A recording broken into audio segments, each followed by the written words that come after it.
আসসালামু আলাইকুম। আজকে আমি এই এত সুন্দর কেকের ডেকোরেশনটা আপনাদের সাথে শেয়ার করব।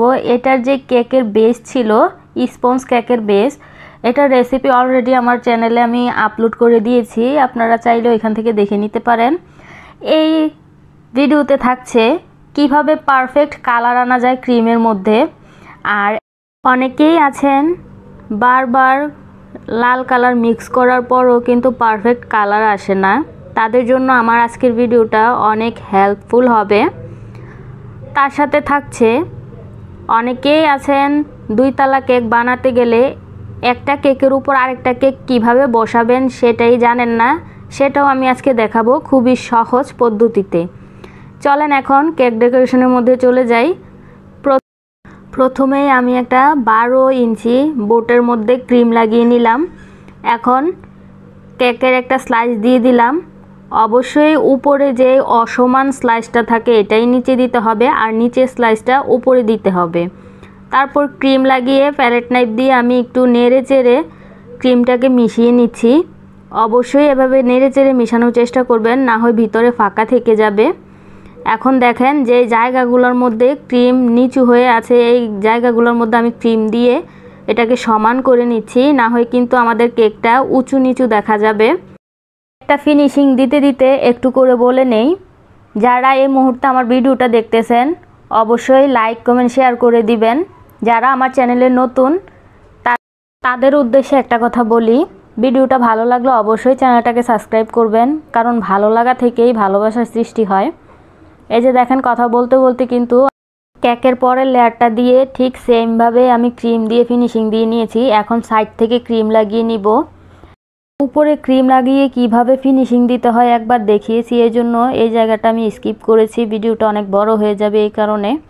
এখন সাইড থেকে ক্রিম লাগিয়ে আমি একটা প্যালেট নাইফ দিয়ে টান দিয়ে নিয়েছি। এখন উপরটাকে আমি সমান করতেছি, দেখেন কিভাবে। এই যে একটা প্যালেট নাইফ দিয়ে ঘুরিয়ে ঘুরিয়ে আস্তে আস্তে সমান করবেন। আর যতবার সমান করবেন প্যালেট নাইফটাকে অবশ্যই মুছে নিতে হবে।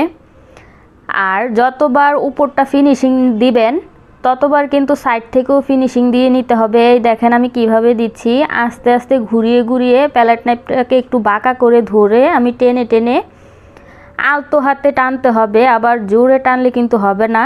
ফিনিশিং দিয়েই আমি উপরটাকে এখন ফিনিশিং দিব। এই যে দেখেন কিছু বাড়তি হয়ে আছে ক্রিমটা, মাঝ বরাবর ধরে আমি একটু টেনে বাড়তি ক্রিমটা দেখেন আমি টেনে টেনে নিয়ে আসতেছি। এই অবস্থায় কিন্তু সাবধান, বেশি নিচ থেকে টান দেওয়া যাবে না, সামান্য একটু ধরে ধরে টান দিয়ে বাড়তি ক্রিমটা নিয়ে আসতে হবে।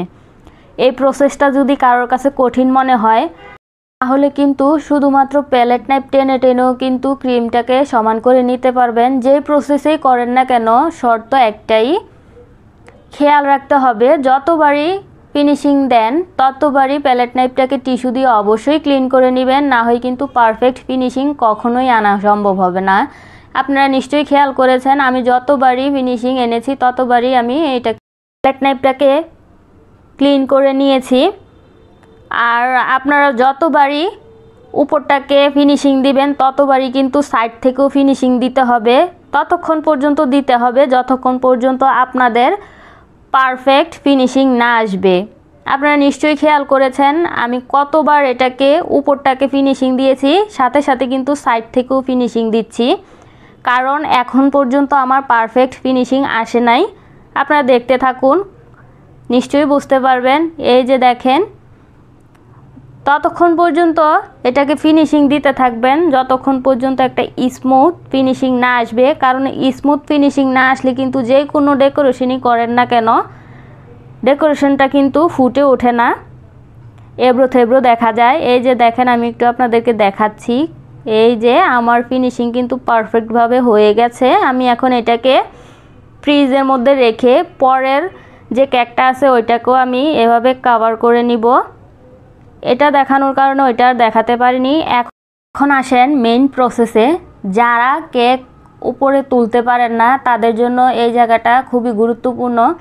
আপনারা নিশ্চয়ই খেয়াল করেছেন আমি কিন্তু বোর্ড থেকে কেকটাকে ছাড়িয়ে নিচ্ছি একটা প্যালেট নাইফের সাহায্যে। ছাড়ানো হয়ে গেলে কিন্তু প্যালেট নাইফ দিয়ে আলাদা করে কেকের মধ্যে আনতে যাবেন না, বোর্ডটা সহ কেকের উপরে রেখে তারপর আস্তে আস্তে ধীরে ধীরে কেকটা নামাতে হবে। অবশ্যই কিন্তু বোর্ডটা সহ কিছুটা নামিয়ে তারপর প্যালেট নাইফ দিয়ে এটাকে রাখতে হবে।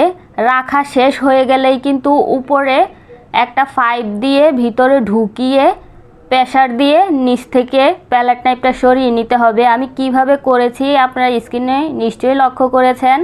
এখন আরেকটা পাইপ দিয়ে ওই পাইপটাকে আমি একটু ভিতরের দিকে ঢুকিয়ে নিচ্ছি, না হয় কিন্তু উপরটা ফিনিশিং ভালো আসবে না। এখন দেখেন সাইড থেকে যে এবড়ো থেবড়ো হয়ে গেছে এগুলাকে আমি একটু ফিনিশিং দিয়ে নিব। এগুলা এখন একটু ফিনিশিং দিলেই কিন্তু ঠিক হয়ে যাবে, এটা কোনো একটা বড় ব্যাপার না।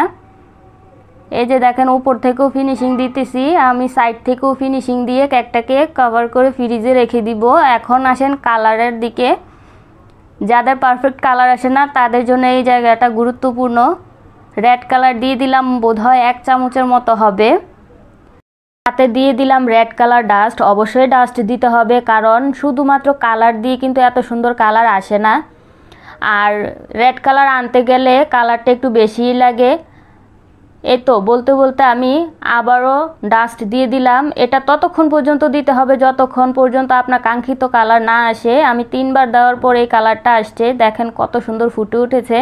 এই জায়গায় কিছু কথা বলে রাখা ভালো, যারা আপনারা বাসায় খাওয়ার জন্য বানাবেন তারা কিন্তু কালারটা যত স্কিপ করবেন ততই ভালো, কারণ এই পর্যায়ে কিন্তু ক্রিমটা একটু তেতো ভাব চলে আসে বেশি কালার দেওয়ার কারণে। আর যারা সেলের জন্য করবেন অবশ্যই কাস্টমারের সাথে ডিসকাস করে নেবেন যে রেড কালারের কেক নিলে ক্রিমটা একটু তেতো ভাব চলে আসে কালারের কারণে। এই যে দেখেন কথা বলতে বলতে আমি 2D নজেল দিয়ে কিন্তু সাইডের ওয়াটারটা কিন্তু আমি দিয়ে নিয়েছি। কিভাবে দিয়েছি একটু লক্ষ্য করেন। পাইপিং ব্যাগটা ধরে চেপে সামনের দিকে একটু প্রেসার দিয়েই ডিজাইনটা করে নিয়েছি। এখন একটা রোজ আমি আপনাদেরকে তৈরি করে দেখাবো। এই যে দেখেন কিভাবে বানাচ্ছি, স্ক্রিনে লক্ষ্য করেন। আসলে এইসব কিন্তু বলে বোঝানোর মতো কিছুই না, স্ক্রিনে লক্ষ্য করলেই কিন্তু আপনারা বুঝতে পারবেন। আসলে ফুল বানাতে বানাতে কখন যে হাত সাইডে চলে গেছে আমি খেয়ালই করি নাই, তার জন্য সরি। এই যে দেখেন পরবর্তী ডিজাইনটা আপনারা একটু দেখেন। প্রথম দিয়ে আমি দেখাতে পারিনি, তার জন্য আন্তরিকভাবে দুঃখিত। এখন এই গোলাপটা আমি মাঝ বরাবর বসিয়ে দিব। ঠিক একই রকম করে নিচেও আমি আরও 2টা গোলাপ বসিয়ে দিব। আপনারা ডেকোরেশনটা কিন্তু আপনাদের ইচ্ছে মতো করে নিতে পারবেন, এরকমই যে করতে হবে এমন কোনো কথা নেই। জাস্ট আমি আপনাদেরকে একটু আইডিয়া দেওয়ার জন্য দেখাচ্ছি। এখন উপরেও আমি একটা গোলাপ বসিয়ে দিলাম। এই যে দেখেন গোলাপের ভিডিও কিন্তু অলরেডি আমার চ্যানেলে অনেকগুলো দেওয়া আছে, আপনারা প্রয়োজন মনে করলে দেখে নিতে পারেন। আর দেখেন কালারটা কতটা পারফেক্ট আসছে। ঠিক আমার ভিডিও ফলো করে এইভাবে কালার মিক্স করলে কিন্তু আপনাদের কালারও এত সুন্দর আসবে। কথা বলতে বলতে কিন্তু ছোট্ট একটা লিভ নজেল দিয়ে আমি পাতাগুলা দিয়ে নিচ্ছি। এটার মাথাটা একেবারেই চিকন। এই যে দেখেন এখন আমি একটা প্রজাপতি বসিয়ে দিব ফ্লাওয়ারের মধ্যে। এটা কিন্তু খাওয়া যাবে না, এটা জাস্ট ডেকোরেশনের জন্য। এখন আমি কিছু বল বসিয়ে দিব, এগুলাও খাওয়া যাবে না, জাস্ট ডেকোরেশনের জন্য, যাতে সৌন্দর্য আর একটু ফুটে ওঠে তার কারণে আমি ইউজ করেছি। আপনারা ডেকোরেশন কিন্তু চেঞ্জও করতে পারবেন, আপনাদের মন মতো করে নিতে পারবেন। এই তো দেখেন কথা বলতে বলতে উপর দিয়ে কিছুটা গোল্ডেন সুগার বল দিয়ে সাইড থেকে গোল্ডেন পেপার দিয়ে আমার ডেকোরেশনটা আমি কমপ্লিট করলাম। কার কাছে কেমন লেগেছে অবশ্যই কমেন্ট করে জানাবেন। কালারের কথা কিন্তু না বললেই নয়, যাদের এরকম ক্রিমের মধ্যে কালার মিক্স করলে পারফেক্ট কালার আসে না তাদের কাছে কিন্তু ভিডিওটা শেয়ার করে তাদেরকেও দেখা এবং জানার সুযোগ করে দিবেন। এই রেসিপি রিলেটেড অথবা নেক্সট কোন ধরনের রেসিপি আপনারা আমার কাছে দেখতে চান অবশ্যই কমেন্ট করে জানাতে পারেন, আমি আপনাদের কমেন্টের রিপ্লাই দেওয়ার চেষ্টা করব। আর আপনারা নিশ্চয়ই খেয়াল করেছেন যতবারই আমি রেড কালারের কেক বানাই অতিরিক্ত কালারের কারণে কিন্তু আমার হাতের 12টা বেজে যায়, আপনারা কিছু মনে করবেন না প্লিজ। এই জন্য আমি বলেছি যখনই কেক সেল করবেন অবশ্যই কাস্টমারের সাথে ডিসকাস করে নেবেন যে খাওয়ার সময় হাতে মুখে লেগে আসবে আর ক্রিমটা একটু তেতো মনে হতে পারে। এই তো কথা বলতে বলতে বিদায়ের সময় চলে আসছে। যারা এখনও আমার চ্যানেলটাকে সাবস্ক্রাইব করেনি প্লিজ সাবস্ক্রাইব করে আমার পাশেই থাকবেন।